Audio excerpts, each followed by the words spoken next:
안녕하세요. 홈스쿨로 스카이 도전하기 아르건입니다.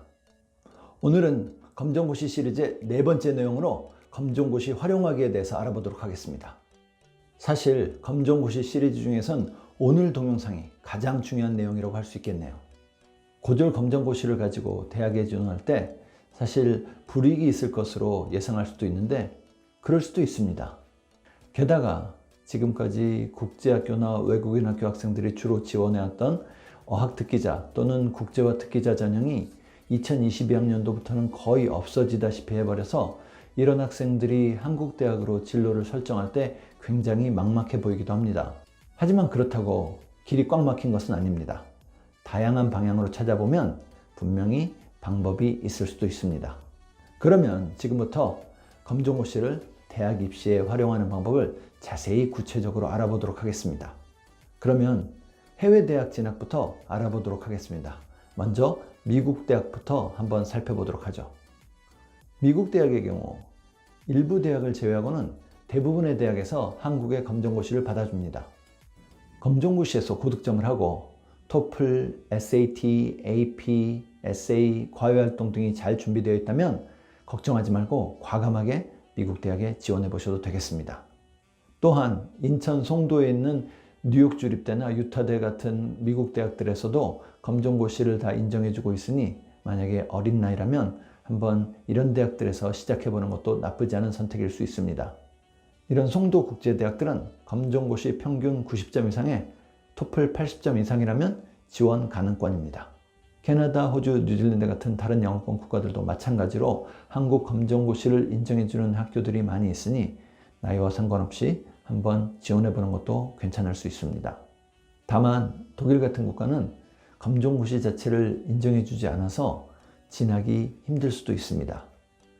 따라서 이런 경우는 먼저 한국 대학에 진학한 후에 편입이나 또는 대학원 진학을 통해서 들어가는 편이 좋습니다. 검정고시를 보고 한국 대학에 진학하는 방법은 1학년으로 신입학을 하는 방법과 3학년으로 편입을 하는 방법을 생각해 볼 수가 있습니다. 이 동영상에서는 주로 1학년으로 신입학을 통해서 대학에 들어가는 방법에 대해서 다뤄보도록 하겠습니다. 아시다시피 한국 대학 입학은 수시와 정시로 나눠집니다.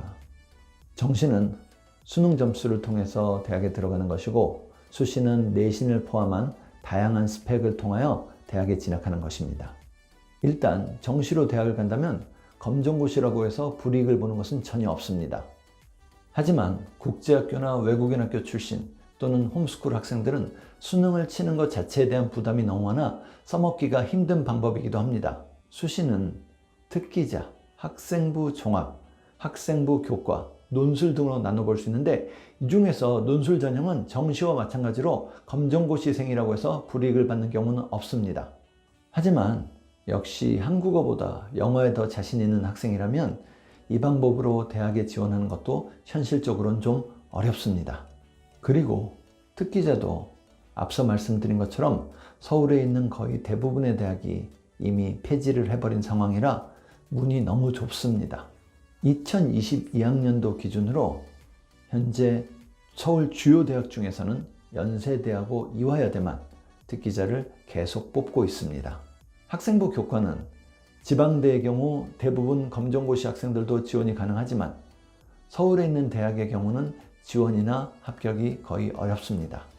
따라서 검정고시 전과목 100점을 맞았다고 하더라도 그 점수만 가지고 갈 수 있는 서울에 있는 대학은 없다고 보시면 됩니다. 그렇다면 나머지는 학생부 종합밖에 없는데 이건 어떨까요? 사실 이제는 이 전형을 주로 생각하고 과감하게 지원을 해야 합니다. 그동안 영어를 잘하는 학생들은 대부분 특기자 전형으로 지원해왔지만 이제부터는 서류와 자소서 등을 잘 준비해서 과감하게 이 전형으로 시도를 해봐야 됩니다. 사실 특기자 전형이 아니더라도 각 대학별로 영어에 특화된 검정고시생이 지원해볼 만한 전형들이 있으니 그러한 전형들을 적극 공략해야 합니다. 하지만 특기자 전형과는 달리 학생부 종합 전형에서는 공인영어 성적이나 SAT, AP 점수 등은 넣을 수가 없으니 미리 어떤 서류를 집어넣을지 생각을 해두는 것이 필요합니다. 기본적으로 대기업 자소서 공통문을 가지고 글 써보는 연습을 미리 해본다면 대충 어떤 식으로 준비해야 될지 감을 잡을 수 있습니다. 참고로 대기업 자소서 공통문항 3개를 알려드릴 테니 당장 입시를 치르지 않는다고 하더라도 한번 봐두시기 바랍니다. 이 문항들은 자소서를 요구하는 모든 대학들이 공통으로 물어보는 질문들입니다. 학교마다 답을 똑같이 써도 되고 원할 경우 다르게 써도 됩니다. 1번, 고등학교 재학 기간 중 학업에 기울인 노력과 학습 경험에 대해 배우고 느낀 점을 중심으로 기술해 주시기 바랍니다. 이 문항은 기본적으로 본인이 공부하면서 이뤄낸 성과나 또는 어려움을 극복한 경험을 써주는 겁니다. 2번, 고등학교 재학 기간 중 본인이 의미를 두고 노력했던 교내 활동을 배우고 느낀 점을 중심으로 3개 이내로 기술해 주시기 바랍니다. 단, 교회 활동 중 학교장의 허락을 받고 참여한 활동은 포함됩니다.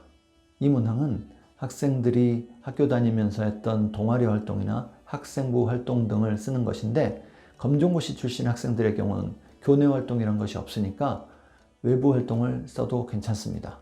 3번, 학교 생활 중 배려, 나눔, 협력, 갈등 관리 등을 실천한 사례를 들고 그 과정을 통해 배우고 느낀 점을 기술해 주시기 바랍니다. 이것은 주로 봉사 같은 활동에서 학생들이 보고 배우고 느끼고 성장한 내용을 쓰는 것입니다. 마찬가지로 검정고시 출신 학생들은 꼭 학교 내부 활동이 아닌 외부 활동을 써도 괜찮습니다. 다만 2번과 3번 항목의 경우 대학에 따라서 마지막 검정고시를 본 3년 전부터의 활동만 들어가는 경우가 있으니 주의하시기 바랍니다. 다음번 동영상에서는 서울 주요 대학의 입시 전형을 자세히 살펴보면서 검정고시 학생들이 지원할 수 있는 방법에 대해서 구체적으로 알려드리도록 하겠습니다. 다음번 동영상도 기대해 주세요.